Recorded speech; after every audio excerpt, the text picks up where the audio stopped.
We've all been there as kids, alone in the dark in our beds, not able to sleep. And then came the thoughts of the things that lurk in the shrouded places under the bed and in the closet.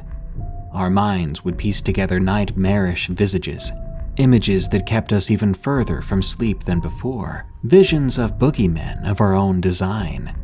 Well, today I've got something a bit like that. Sightings of creatures that should not exist, beasts that seem to have been born in nightmares. Enjoy these stories, and if you have your own encounter to share, send it to us at darkstories.org so I can narrate it. And be sure to check out eeriecast.com for more creepy podcasts like this. Now, let's begin. The sighting that stopped me from fishing on the river at night. From Gorgomas the Great. This is a story from my friend. It happened in Louisiana. I was getting my boat ready on my own dock with my friend Rex. I loaded up all my gear and bait, taking the rope off the mooring post and heading up to one of my secret fishing spots. The swampy smell filled my nose when we powered up the river.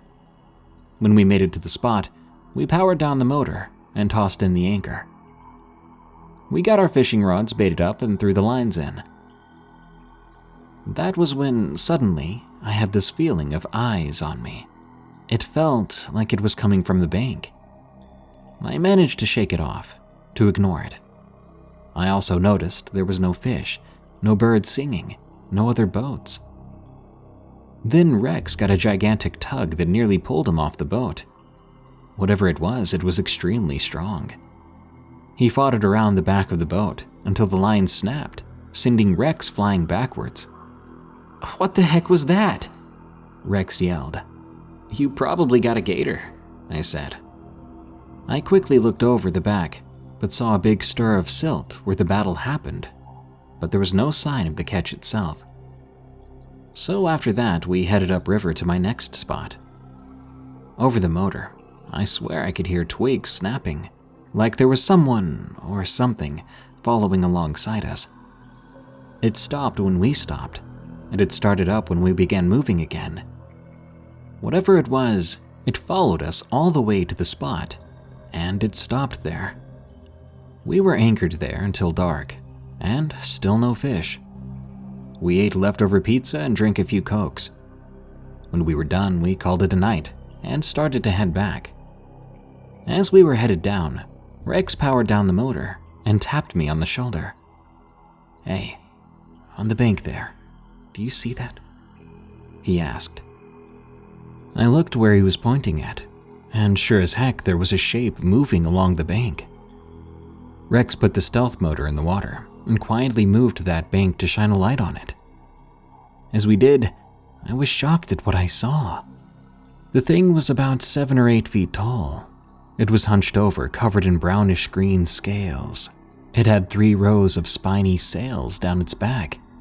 Its arms were long, ending with reptilian-looking hands with long clawed fingers. Its legs were long, with theropod-looking feet. It stopped walking as the light shined on it. Then it turned to look at us. Its head was almost human, but scaly with a mohawk of spines. I noticed the eyes glowed a bright red from the light. Its head slowly followed us as we steadily drifted past it. When it moved, we took off all the way to the ramp. I still fish those waters, but I've never seen that creature again. Something in the Valley. From Anonymous. I live in the British Columbia interior. Where I live contains vast, beautiful grassland where cattle graze during the summer. I live at a ranch in this grassland about 45 minutes east from the town of Merritt. The first part of this story does not take place near where I live, though. I was moving cattle with my father next to the highway. It was 5:30 a.m. when we began to move cattle up into the mountains. It was April, and the morning was clear and cool. I love working in the morning because it gives me a certain energy that I don't feel during broad daylight. Just like in the same way people love the night and sunsets, I love the sunrise. Anyway, we continued to ascend the mountain. What was once a paved road that ran along the mountain became a dirt road, which soon thinned out as we went. When we made it through the grazing range and into the forest, I immediately got an uneasy feeling. I wasn't sure if my dad got this feeling too, but suddenly my dog was growling every few minutes towards the left of the trail, which faced away from the highway. That's when I realized that every time he stopped growling, the only sounds we could hear were the hooves of the cattle and horses hitting the forest floor. There should have been birds chirping everywhere, but they weren't. I started to accept the situation, thinking that maybe it's just nothing. My dad then asked me if I'd heard anything out of the ordinary. I replied no, then asked why he wanted to know that. He told me it was nothing. However, I would soon find out why he asked. We came upon a gate, so I had to open it. After we went through, there was a little pond where the cows took a break from the long hike up the mountain. The air was thin at this point, so it was no surprise they needed a break. My dad and I felt we needed a break too. We stopped and just admired the view. We could see the Cascade Mountain Range from there, and a smaller mountain called Stoyoma Mountain. We were in a clearing where if we looked straight, there was such an incline that you couldn't see the other side or bottom. I looked down at the tree line from there, about 500 feet below me. That's when I saw it. A silhouette walking on two legs. My initial thought was a trespasser. I quickly alerted my dad to the person walking around down at the bottom. He seemed concerned because just a week before that, he and his crew discovered mudboggers tearing up the land where cattle would be grazing. He trotted down the mountain, catching sight of the silhouette too. I was told to make sure the cows did not run off. They all just stood around and stared down the mountain at this thing. I wasn't sure what to think of it, but I didn't really care too much. But then that uneasy feeling came back, hitting hard. My dad loped back up the mountain, and he said to me, "Son, that isn't a person." Since we were already where the cows needed to be, we decided to turn around. The reason why we'd gone with the cows farther into the woods was because if we left them at the gate, they would stay there all summer. So if we pushed them farther in, they would work their way back, grazing on all the grass. I asked him what he saw, but all he told me was to follow him. Then I heard a loud crash behind me, like something large had fallen over. I looked back, and I saw something that made the hairs on the back of my neck stand up. A tree had fallen over, the branches still green and flopping around. I turned back, unable to speak. Had it fallen down on its own, or did something break it and push it over? We made it past the gate and through in a hurry, galloping through the trees. Eventually, we stopped to let the horses catch their breaths. We soon passed a familiar tree that we'd passed on the way there, except now there were huge gashes on the tree.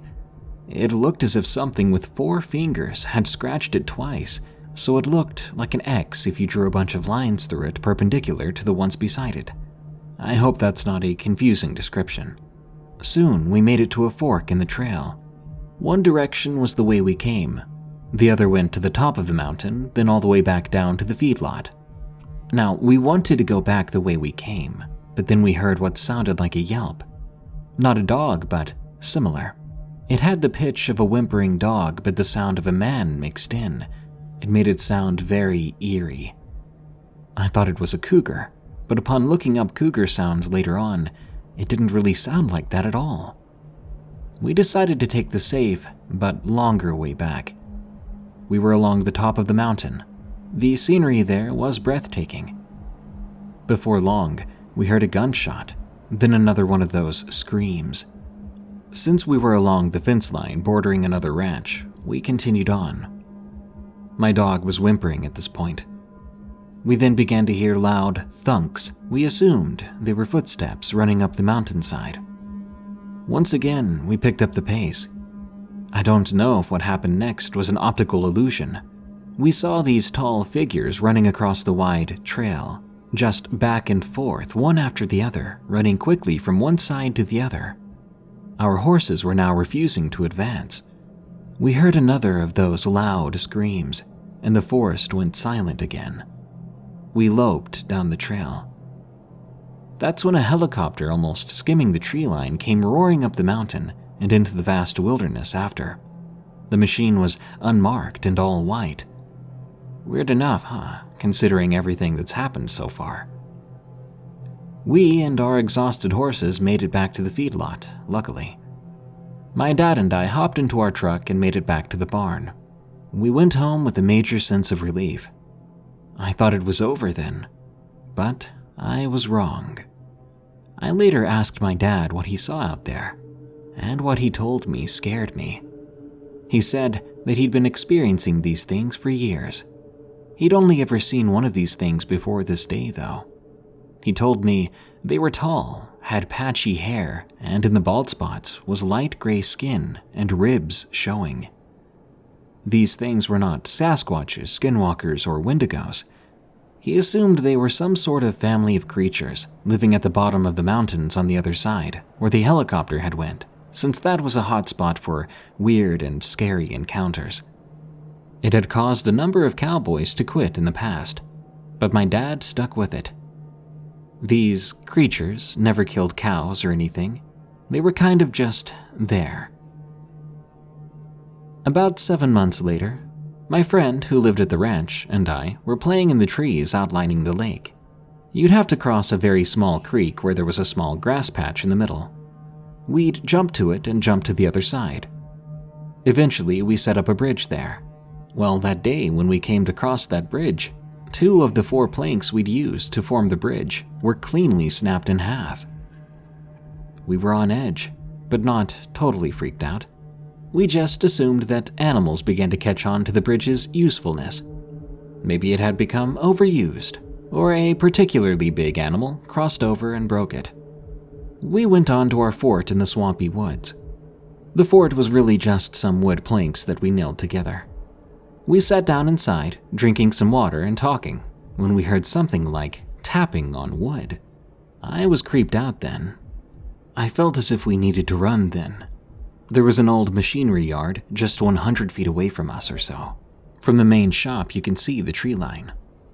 There was a barbed wire fence blocking us, though. We created a small area in the bottom to get through. I whispered the plan to my confused friend. I just knew it was that thing from before. I ran out with my head down.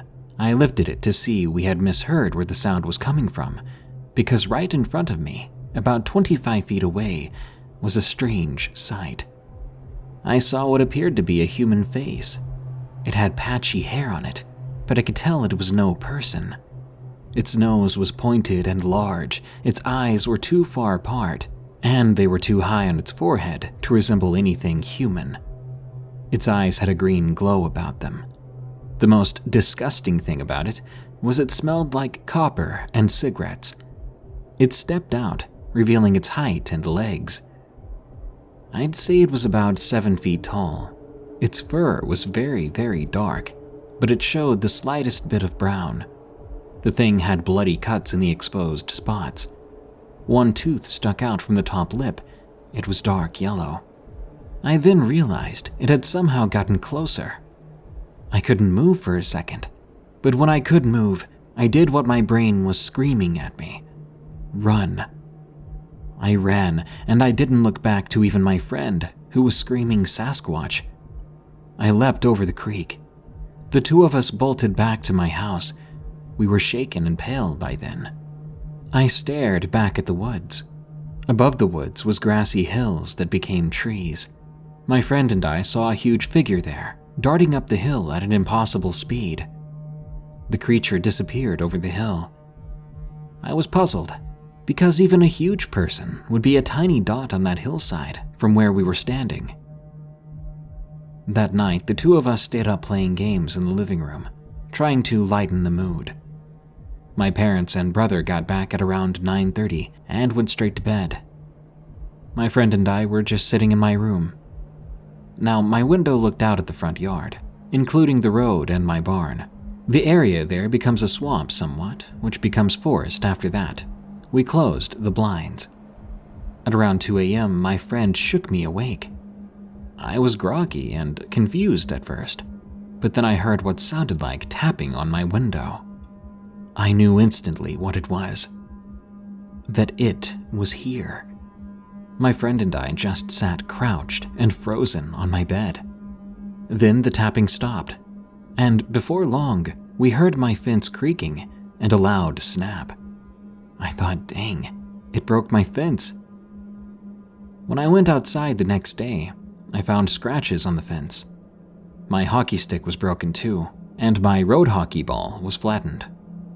Across the way, I saw my neighbors trying to comfort their daughters, who seemed to be hysterical as they approached their car. I was wondering if they saw what we did. This didn't reoccur, it just stopped. The only other thing I can remember happening was about a week later. Our dogs wouldn't shut up. Then out of nowhere, they just went completely silent. We didn't find footprints or proof of this thing existing. Deep down, I know that these things still roam the woods on that mountain range. This didn't traumatize me, but now I can't seem to feel any full sense of security in the woods. I know that somewhere these things are walking around and breeding, and they may not have the best intentions.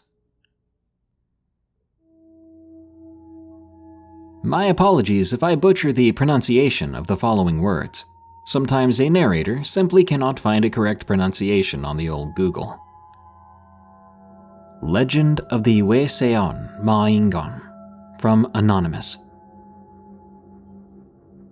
You may not find this legend online. It was passed down by word of mouth, and the only people who can tell it better than I can have now moved away or grown up. However, what I learned with legends like this one is that nothing is unreal once you've spoken it. While this legend may just be a legend, what happened to me was very, very real. About 10 years ago, I was still wary of my surroundings during and after serious storms and supercells. My parents and I moved to the United States about 15 years prior. It was a big thing for us, moving from a different country with literally zero to no knowledge of English. We moved to a Midwestern state first, then proceeded to move around the Midwest before coming back to the original state we moved to. For privacy reasons, I will not be naming the state. When we finally settled in the state, we had already joined a church congregation and summer camping season was fast approaching. Luckily, I'd made quite a few friends, so I had a pretty good time at camp. We had a lot of fun telling stories by various campfires, playing games, having service, spending time by the lake, and all that. 2 nights before we left, everyone in the camp, the counselors, campers, cooks, security, and the owners of the campgrounds, who were also in the same congregation, were called to the larger bonfire. We were told that a large storm was going to come in that night, and it would go on the entire next day, branching into the evening. We were warned in advance there would be a possibility of tornadoes, even though we were quite far up in the north in the state. Nobody was freaking out because it didn't hit us until the next morning. That was around 9 a.m. It was still dark out then. Everyone just ran together to the mess hall for breakfast. We all ate whilst talking to each other about plans for the day, since we couldn't be outside. The girls in my group decided to make a fort in the room, and our group leaders weren't opposed at all. We quickly ran back to our cabin and began setting up for the fort. Blankets and sleeping bags were thrown on the floor and pillows were everywhere. We moved our suitcases and bags under the beds and began the construction process. It went on quite a long while because we couldn't decide on how we wanted to build the fort. By the time we finished it, it was time for lunch. Lunch was uneventful. The rain hadn't stopped. Instead, it picked up, and so did the wind. The rain and wind raked over our faces as we ran to the cabin once more. With the fort finished before lunch, we were able to relax and play around. The cabin was quite large for the 6 of us, plus 2 counselors. We began talking about boys who we thought were cute, offering to give each other hairstyle makeovers, and just being 8-year-old girls. When our counselors called us for dinner and evening service, it was already 6 p.m. We had taken breaks from our fort and visited other cabins around ours, so we didn't stay cooped up alone and sticking to one loop of hairstyle and talks. Dinner was just like lunch, normal and loud. The food was delicious. The cooks had really outdone themselves that night. For dessert and during the sermon, we had s'mores, candy, ice cream, brownies, chips, all the junk food you could think of. We were given an update when the center of the storm would be likely to hit us, and we were told to stay aware, but to not be awake for too long. After showering that evening, I crawled into my sleeping bag, and I settled in for the night, when one of the girls decided we should tell scary stories. I wasn't one to get scared easily, so I agreed, but I admitted that I didn't have any scary stories to tell yet, and that someone else should start first. Our cabin door then opened, and an older girl, maybe 16 to 17, came in. We all knew her, but for the sake of privacy and security, I'll just call her Annie. Annie asked what we were doing, and when we told her of our scary story plan, she offered to go first. Here's the legend that Annie told us. The legend of Wese'an. It's a story of mystery, horror, and death. In the entire state, the legend lived within the carcass of each house and building. The legend was what children told during a dangerous storm. Everyone knew what happened to boys and girls who did not heed the warning. A girl, Aki, and a boy, Makwa, were at home during a storm one night. Aki was sitting at a table when suddenly the phone rang. "Hello?" She spoke into it, and only static was heard at first. Then, suddenly, a raspy voice came through. It was hard to decipher, but Aki was fortunate enough to have made out the message. "Run! They're coming! Hide! They're coming! It's too late. They're here." What was that?" The boy, Makwa, asked, coming into the kitchen. "I don't know," the girl laughed. "I thought Mother and Father didn't connect the line yet, but apparently they did." "Well, you do know that this area of land is haunted by some nasty ghosts," hinted the boy, and then pointed to the cords and wires on the floor behind the table. "I mean, look. They still haven't connected it." "Makwa, stop it. Look, we might even have to get into the cellar because of these clouds. They seem pretty bad." The two teens looked into the windows for a while before hearing sirens. The day before this point was very humid, hot, and completely still. There was no breeze, the tiniest blade of grass didn't move, and there were no animals. All the birds and squirrels had gone to rest by midday, something they did only when a large storm was approaching the land. A funnel cloud was beginning its descent, and after hitting the ground, it began moving towards the two children. Aki and Makwa made it to the cellar safely before it hit and hunkered down in a corner. The howling was horrid. Everything was shaking. Then it stopped. Suddenly, the door to the cellar began shaking violently. However, it wasn't the wind. It seemed like someone was forcefully shaking the doors. Another howl came, but it wasn't from the vortex or a siren. No, it sounded like an animal, a wolf. Aki looked at Makwa, and he shook his head. "No, Aki, don't you dare go out there. I have to see how bad things are." Makwa still stood his ground. "Don't go out. Haven't you heard the legends?" "Those legends about the monsters that come out only after storms like this one? That they help the gods create this phenomenon and therefore have full control of it, and what is left after it finishes devouring the lands?" The boy nodded, not saying a word in fear that what was said would come true. "Makwa, stop making it up," Aki smiled. "I'm going to be right back." As Aki went up the ladder of the cellar, the two heard another howl, but this time it was not alone. There were at least two more identical howling noises. Aki had always listened to her mother and the elders telling the stories of the Wese'an. Yes, in English the name was funny, but the stories that the elders had told were bone-chilling. Aki opened the cellar door and climbed up onto the hard ground. The house was completely flat. All of their family's farming equipment had been tossed into the fields. There was going to be a lot of rebuilding happening in the coming weeks, but sadly, Aki would never see that come to pass. "Aki?" Makwa called up from the cellar as the wind and rain picked up once again. "Aki, stop playing." Makwa climbed up and looked around the same exact way Aki had. When he turned to look behind him, he screamed. There lay Aki's body. There was so much blood around her body, and her limbs had been splayed in such a way, giving her the appearance that she was sprawled out in a starfish-like manner.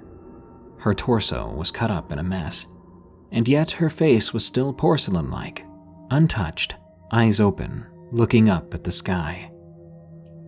Whatever had killed his sister was still here and likely watching him. Makwa needed to get out of there as fast as he could, but he just stood still. There was a rustling of branches behind him, and when Makwa turned to look at what it was, he was left to watch the sky forever. That was the story that Annie told us, and as soon as she finished it, her radio crackled, and we heard the voice of the camp leader, who said that the tornado was not going to come near us, but we would still be under a large part of orange, dangerous weather, radar, for quite some time. The second that the camp leader finished the announcement, we heard howling in the distance. All of us 8-year-olds huddled together and began to panic. Annie began to laugh at us, telling us that the story wasn't real, and that it never really happened. That did little to console us, as the sirens began wailing, and we were forced to evacuate and run to the large cellar in the center of the campgrounds. To this day, I believe in the Wese'an Maingan, or Vortex Wolves, even though the story was never told to me by any Ojibwe or native. I know it's fake, not real, but a tiny little part of me believes it. I scoured the internet for the legend, or any other legend across the world with such beings, but my search has returned nothing. A few weeks ago, my area was hit by a vicious thunderstorm, which later produced tornadoes. Sirens went off for hours, and as soon as they stopped, I heard a howl in the distance. This was not a tornado siren. It absolutely was distinctly wolf-like. I'd also like to point out that wolves don't live near me, as there are no largely and heavily wooded areas out here.